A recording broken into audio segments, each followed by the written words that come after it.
A short calendar put spread. This is an options trading strategy that involves buying and selling two puts with different dates of expiration, and it's going to create a net credit for a trader. And you're going to use this when you expect to see some significant movement in the price of the underlying, whatever it is, but you're uncertain of the direction. So the first step is buying an at-the-money put with a near-term expiration date. Because you're buying it, you're going to pay premium. The second step is to sell an at-the-money put with the same strike price, but a further out expiration date. Because you're selling, you're going to receive premium. So you would receive a net credit when you set up this trade, and profits are going to be made if there is a big movement in the price of the underlying security. The short position, you got to close this out once the options have expired. If not, there's going to be a risk of unlimited losses. Now, the short calendar put spread, it's an advanced strategy, but it can be very profitable when you do it correctly. But it does require careful monitoring with the short position because you need to close that out once the options expire in order to avoid potentially unlimited losses. So an example,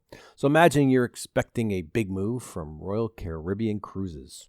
It's currently trading at $60.60 at the time of this video. So the stock is currently trading at a trading range. You anticipate a breakout in the near future. So you decide you're going to put on a calendar spread and you're going to look to collect a premium as a form of income. So your first step is you're going to choose to buy the at-the-money strike price of $60 with a December 30th expiration date. And just for this example, let's pretend you got filled at the bid price of $2.94. So the cost of this trade is $294 per contract. Now at NetPicks, we'd like to see at least 25 to 30 times the open interest per contract. So in this case, we're only going to buy one contract because the open interest is 47. For two contracts, we would need around 50. So now we need to sell an at-the-money put. So we're going to go out to January 20th, 2023. So it's the exact same strike price as $60. Let's pretend that you got filled at the ask price of $4.30. So you're going to receive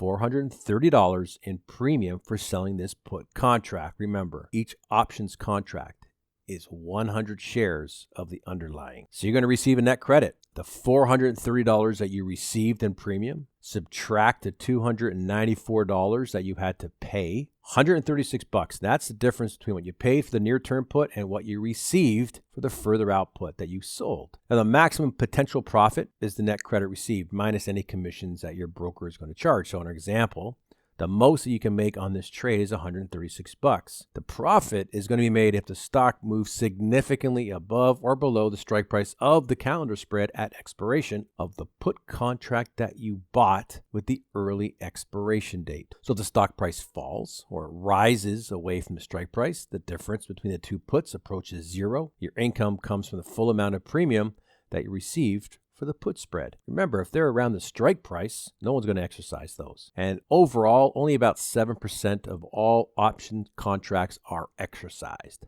What's the risk? Well, the main risk is time decay and limited moves in the underlying security. So time decay, that works against you.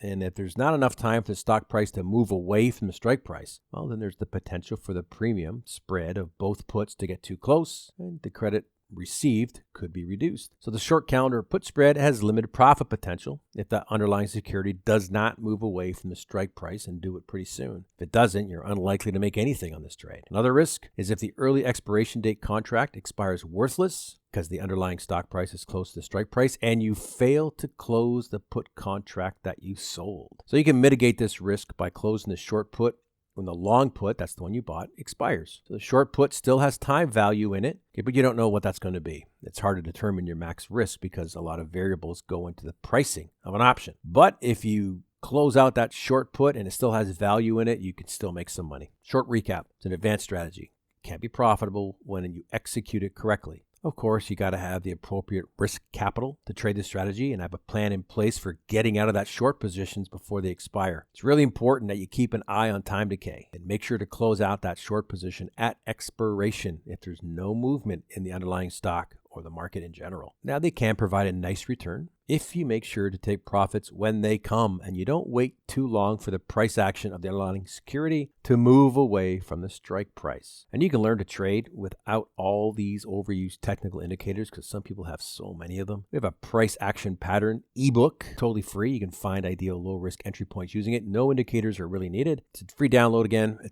link is above. Link is below. Talk to you soon.